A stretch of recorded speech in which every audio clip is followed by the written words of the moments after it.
Shall be financed through domestic revenue of Uganda shillings 44.18 trillion, Petroleum Fund, Uganda shillings 1.44 trillion.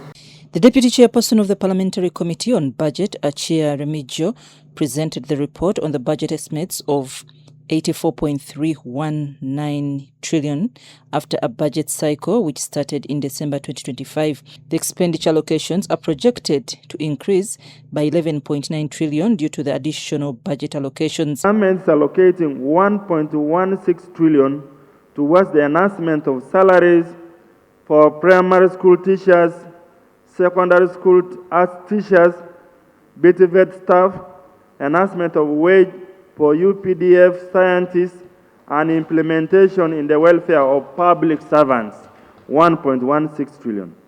The 2026-27 budget prioritizes agro-industrialization, which has been allocated 2.26 trillion shillings, tourism development, 571.52 billion shillings, mineral-based industrial development, including oil and gas, with 435.55 billion shillings.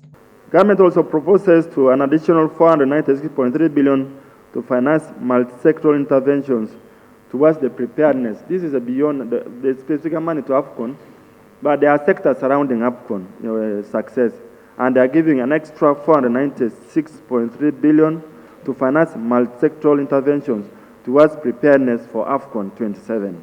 The minority report presented by the Member of Parliament for Kira Municipality, Ibrahim Semujunganda, raises a red flag on the contradictions between revenue and expenditure. Semuju told the House that debt servicing is to consume 33.2 trillion shillings, that is 40% of the budget, and wages and salaries to take a whopping 14 trillion shillings. Our controversial our specialized hospital project. This money is part of the 33 trillion public debt service obligation. Given a list dinner, 916 billion, which is equivalent of 247 million US dollar. Now Pineti wants another 489 billion to complete the route. This will bring total amount spent on Pineti's project to 1.4 trillion. We want to invest in those investments which are capital intensive but difficult to very many private investors, and yet they will create jobs and therefore stimulate production. The Speaker of Parliament, Annet Anita Among, conditioned the borrowing to feasibility studies. Borrowing money for the roads. Do a feasibility study, do a design before you get this money. But what our people are doing, they borrow first, then they do the rest later. That is what is causing us problems. Among the projects to contribute to the debt in the financial year 2026-27 is UDC and Atiak Sugar Factory. State Minister for Trade, David Bahati, explained that they are making progress. I want to tell you that investment in these projects takes time.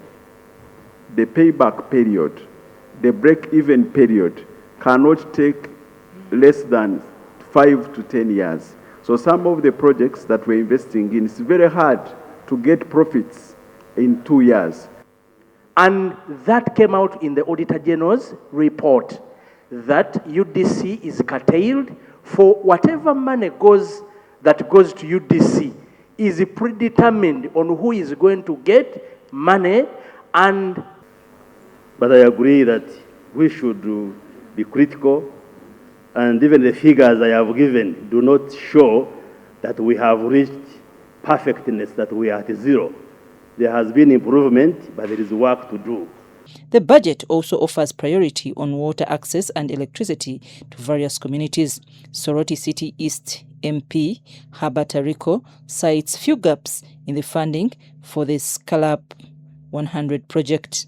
The House also agreed to provide solution to the challenges witnessed after the transfer of the Rural Electrification Agency. Indeed, Budget Committee agreed with us and reported in the House of the crucial necessity for us to go back into the thinking of reinstating an agency specialized in ensuring that rural electrification is addressed. The leader of opposition in Parliament, Joe Senyonyi, criticized what he says, giving out free money and donations which affect the budget performance. These hospitals, colleagues here, they all are talking about hospitals in their areas, medical facilities, health center force.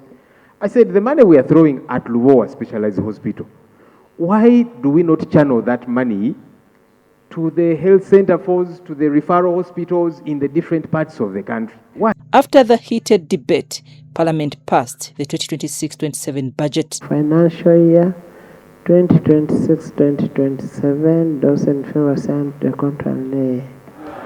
The ayes have it.